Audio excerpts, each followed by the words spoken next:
1월 2일 오늘의 말씀은 여호수아 1장 10절에서 18절입니다.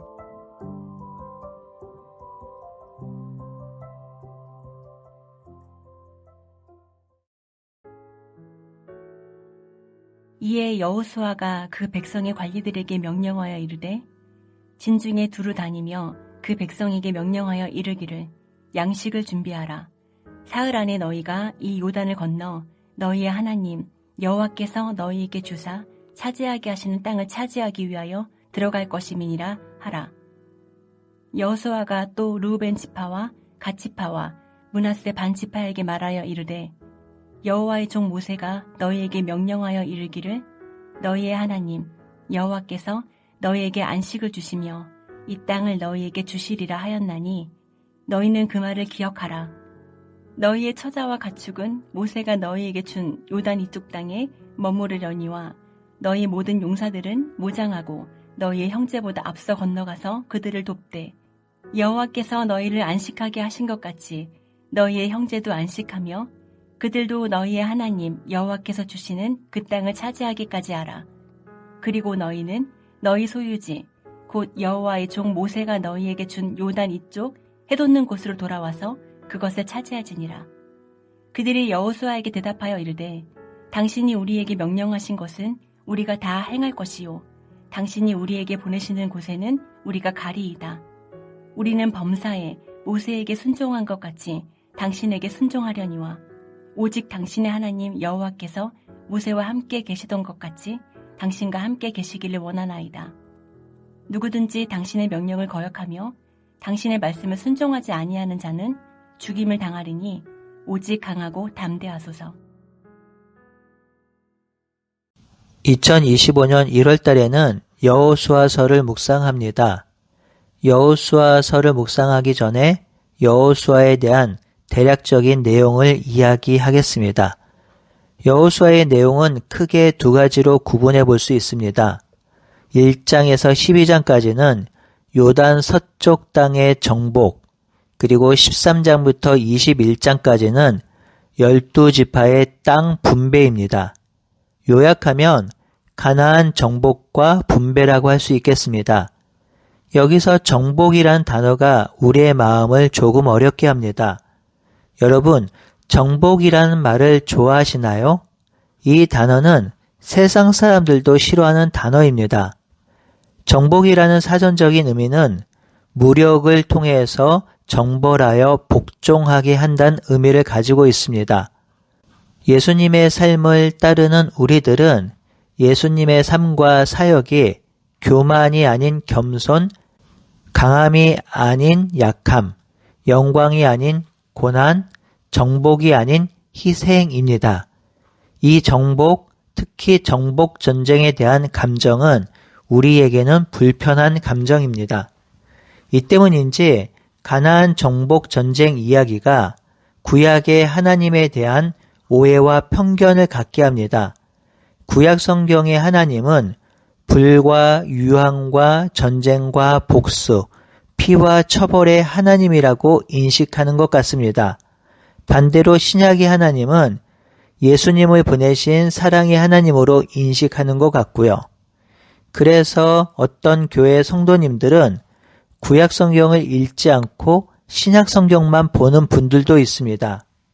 구약의 하나님이 도저히 이해가 되지 않으며 구약의 하나님은 사랑의 신, 정의의 신이 아니라고 생각합니다. 여러분들도 그런 의문을 가지신 분들이 계신가요? 우리가 지금부터 여호수아를 묵상하고 설교를 들을 터인데요. 이러한 문제를 해결하지 않고 여호수아서를 묵상하고 설교를 들으면 평화의 하나님이 왜 전쟁을 하라고 하시지? 왜 한 족속을 멸절하라고 하시지? 하는 오해가 생길 수 있습니다. 그래서 저는 오늘 여호수아서 묵상을 시작하기 전에 성경의 가장 큰 난제인 가나안 정복 전쟁에 대한 오해와 편견을 설명하고자 합니다.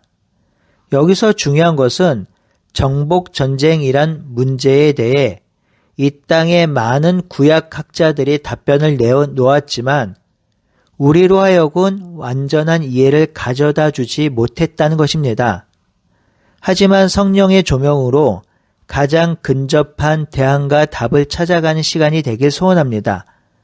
이 가나안 정복 전쟁을 이해하기 위해서는 먼저 중요한 작업은 가나안 정복 전쟁을 구약 성경의 전체적인 틀 안에서 해석하는 일입니다. 즉, 정복 전쟁을 따로 떼어서 해석하는 것이 아니라 구약 성경 전체에서 해석해야 하는 것이죠. 이제 이 정복 전쟁에 대해서 자세히 살펴보겠습니다. 첫 번째, 정복 전쟁은 한 시대에 일어났던 전쟁입니다. 정복 전쟁이 구약 성경 역사의 많은 세대 중에 딱 한 세대에 일어났던 일화였습니다. 즉, 정복 전쟁이 구약 성경 전체를 관통하는 주제가 아니라는 것입니다. 즉, 그 시대와 그 시기에 특별한 관점에서 이루어진 역사적 산물이라는 것이지요.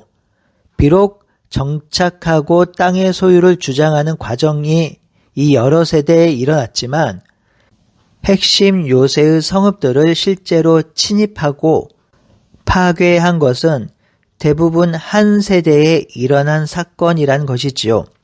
더 놀라운 것은 여호수아서 전체가 정복전쟁으로 이루어진 것 같지만 실상은 오해입니다.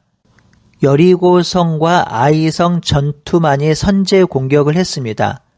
그 이후 9장에서 11장은 실제로 이스라엘 백성에 대해서 호전적으로 반응한 가나안 족속에 의해 촉발된 방어적인 전쟁이었다는 사실입니다. 구약 성경에 나오는 모든 전쟁이 가나안 정복 전쟁 같은 방식으로 이루어진 것이 결코 아니라는 것입니다. 그러므로 이 정복 전쟁이 구약 성경의 배경이 되는 것처럼 이해돼서는 안 됩니다. 오히려 시편에 보면 하나님의 인자하심에 대해서 더 많이 노래하고 있습니다. 또한 호세아나 예레미야가 모두 하나님 백성에 대한 하나님의 분노에 대해서 말하고 있지만 자기의 백성을 자신의 따뜻한 품으로 돌아오게 하시는 하나님의 사랑에 대해서 더 큰 감동적인 표현 등을 하고 있다는 것을 기억해야 합니다. 이 한 세대에 일어나는 결국 이 정복전쟁이 후대 사람들에게 대적을 향해 어떻게 행동해야 하는지 획일화된 모델이 아니라는 것입니다. 그럼에도 기독교인이 정복전쟁을 모델로 삼아 비기독교 국가나 비선교 국가 또는 나와 다른 종교들을 향해 그렇게 전쟁하고픈 유혹이 넘쳐나는 것은 사실인데 절대로 그렇게 해서는 안 됩니다. 먼 예로 십자가 전쟁이 있었으며 수년 전에는 봉은사 땅 밟기 이런 것도 있었지요. 이 가나안 정복 전쟁은 문자 그대로 우리 시대에 적용될 수 없습니다. 두 번째로 이 정복 전쟁은 하나님의 심판이라는 행위라는 관점에서 이해해야 합니다. 가나안 정복 전쟁은 하나님 자신의 심판 행위입니다. 이는 어떤 특정한 종족이나 인종을 말살하려는 행위가 아닙니다. 가나안 전쟁은 가나안 땅에 거주하는 백성들의 완악함과 부패함과 죄됨에 대한 징계 차원의 전쟁입니다. 창세기 15장 16절에 보면 내 자손은 4대 안에 이 땅으로 돌아오리니 이는 아모리 족속의 죄악이 아직 가득 차지 아니함이라 하시더니 이렇게 기록되어 있죠. 아브라함의 시대에는 아모리 족속 즉 가나안 땅에 거주하는 백성이 심판을 당할 만큼 죄악이 관영하지 않았다고 성경은 기록합니다. 이 구절을 기동영 교수는 다음과 같이 설명합니다. 아브라함 자손들이 여기 가나안 땅에 들어와 차지하는 시기는 아모리 족속들의 죄악이 최고조에 달해 하나님의 심판을 받아야 하는 시기입니다. 이스라엘 백성이 가나안 땅 정복을 할 때 아무 이유 없이 가나안 족속을 몰아내고 인종 청소를 하듯이 가나안 정복을 한 것이 아닙니다.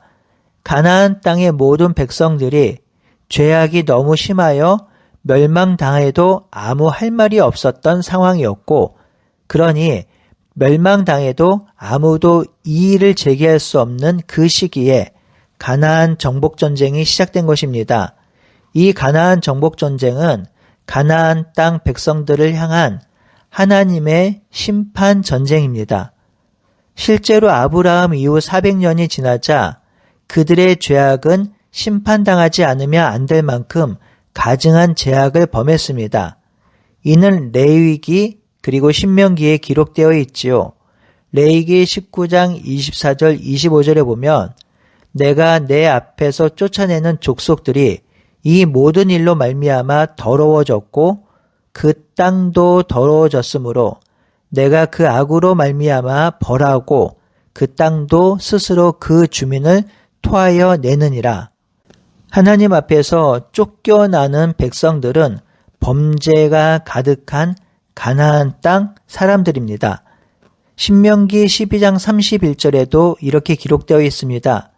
그들은 여호와께서 꺼려하시며 가증히 여기시는 일을 그들의 신에게 행하여 심지어 자기의 자녀를 불살라 그들의 신에게 드렸느니라. 특별히 풍요제의와 관련된 문란하고 변태적인 성적 타락은 물론이고 자녀 인신 제사의 냉담함도 포함됩니다.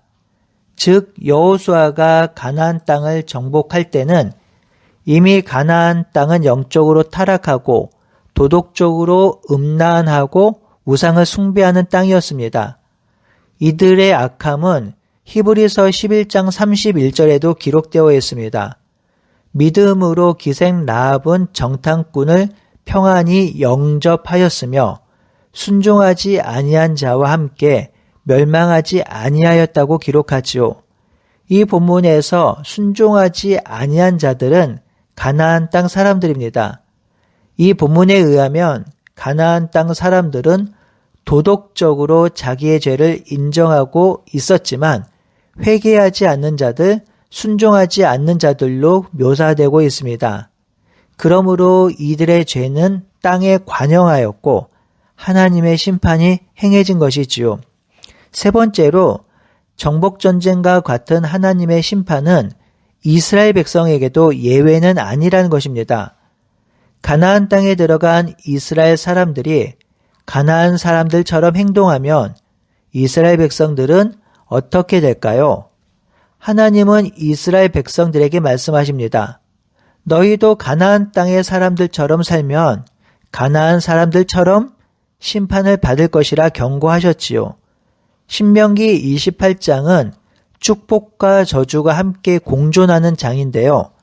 이스라엘 백성이 율법을 지키지 않는 결과를 말씀하고 있습니다. 63절에서 66절에 망하게 하시고 그 땅에서 뽑힐 것이며 만민 중에 흩을 것이라 하셨습니다. 이 말이 무슨 말씀입니까? 그 땅에서 율법을 시행하지 않으면 멸망당할 것이라는 것이지요. 비록 이스라엘 백성이라 할지라도 하나님의 선빈이며 하나님의 언약 백성이라 할지라도 그들도 영적으로 도덕적으로 타락하여 율법을 버리고 우상을 섬기면 그들도 멸망당한다는 것입니다. 결국 그들은 하나님을 등짐으로 말미암아 북이스라엘은 아수르에, 남유다는 바벨론에 멸망당했고 포로로 끌려가고 땅을 빼앗기게 되었지요. 그러니 이 정복전쟁, 즉 심판전쟁은 가나안 족속에게만 해당되는 것이 아니라 이스라엘 백성에게도 해당되는 것이었습니다. 그러므로 가나안 정복전쟁은 하나님이 이 땅을 공의로 통치하고 있으며 정의로 다스리고 있다는 것을 실제적으로 보여주는 증거입니다. 김성수 교수는 심판의 정복전쟁은 하나님 나라가 부패하고 타락한 불법과 이 땅에 침투하는 이야기라고 합니다. 이 심판의 의미가 담긴 정복전쟁은 가나안 족속들이 섬기는 열방의 신들이 참신이 아니라 오직 이스라엘의 하나님만이 참신이며 살아계신 하나님이며 하나님만이 이 땅의 주인임을 드러내는 것입니다. 그러므로 가나안 땅의 정복전쟁은 이러한 이유로 타당성을 가집니다. 그러니 이 정복전쟁으로 인해서 하나님을 보복하시는 하나님, 두려운 하나님, 심판만을 하시는 하나님으로 묘사하는 것은 옳지 않습니다. 네 번째는 이 정복전쟁은 도덕적 윤리와 정당성을 부여합니다. 그러므로 이 정복이라는 말 때문에 이 정복이라는 것이 세상의 정복과 동일하게 취급되어서는 결코 안 됩니다. 세상의 정복전쟁의 동기는 무엇입니까? 빼앗고 더 가지고 더 누리기 위한 전쟁입니다. 힘 있는 자가 힘 없는 것을 빼앗는 약육강식의 전쟁입니다. 하지만 가나안 정복전쟁은 심판을 위한 전쟁입니다. 사실상 이스라엘 백성이 더 힘 있는 자들은 아니었습니다. 군사적으로 따지면 이스라엘 땅의 사람들이 더 약합니다. 1대1로 붙어서는 이길 수 없는 전쟁입니다. 하지만 하나님이 하시는 전쟁이므로 이에 순종해서 이스라엘 백성은 앞으로 나아갑니다. 이 정복전쟁을 하는 동안 이스라엘 백성은 하나님의 말씀에 순종해야 했습니다. 하나님이 명령한 것 외에 더 과도한 폭력이나 전쟁이나 전리품을 취할 수 없었습니다. 하나님은 자신이 치르는 전쟁이므로 일정한 수준 이상의 살육의 결과를 요구하지 않으셨습니다. 이것이 구약 전쟁에서 가장 중요한 신학적인 주제인 헤렘입니다. 이 헤렘은 나중에 다시 한번 자세히 설명하도록 하겠습니다. 이 헤렘 사상에 의해서 이 전쟁은 윤리적인 문제를 야기하지 않습니다. 다섯 번째, 정복전쟁은 이스라엘 사람들의 의로움을 드러내진 않습니다. 신명기 9장 5절에 보면 내가 가서 그 땅을 차지함은 내 공의로 말미암도 아니요 내 마음이 정직함으로 말미암도 아니요 이 민족이 악함으로 말미암아 내 하나님 여호와께서 그들을 내 앞에서 쫓아내심이라. 여호와께서 이같이 말씀하심은 내 조상 아브라함과 이삭과 야곱에게 하신 맹세를 이루려 함이니라. 이 가나안 정복을 시행하는 이스라엘 백성들은 그들이 공의롭기 때문도 아니요 정직한 것도 아닙니다. 이스라엘 백성이 정복전쟁에 나서는 이유는 두 가지인데요.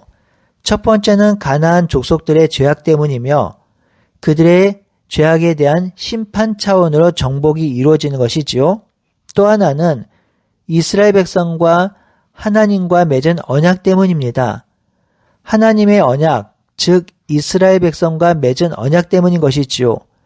이 정복전쟁을 시행하는 이스라엘 백성의 의로움 때문에 이루어지는 것은 아닙니다. 이것을 명심해야 합니다. 이런 관점에서 바라보면 하박국 선지자가 쉽게 이해될 수 있습니다. 하박국은 자신의 나라를 심판함에 있어서 왜 갈대아 사람들, 즉 바벨론 사람들이 쳐서 심판하는가 하나님께 묻습니다. 유다보다 더 불순종하는 갈대아 사람들을 들어서 왜 유대를 심판하십니까? 그 이유는 유다 사람들의 죄악 때문입니다. 그들이 악하기 때문입니다. 그들이 범죄했기 때문입니다. 즉 바벨론이 정의로워서 공의로워서 심판의 대리자인 역할을 하는 것이 아니라 유다가 불순종했기 때문입니다. 마찬가지로 그들의 죄악이 관영해서 그리고 아브라함과의 언약 때문에 심판자로 이스라엘 백성을 세운 것뿐입니다.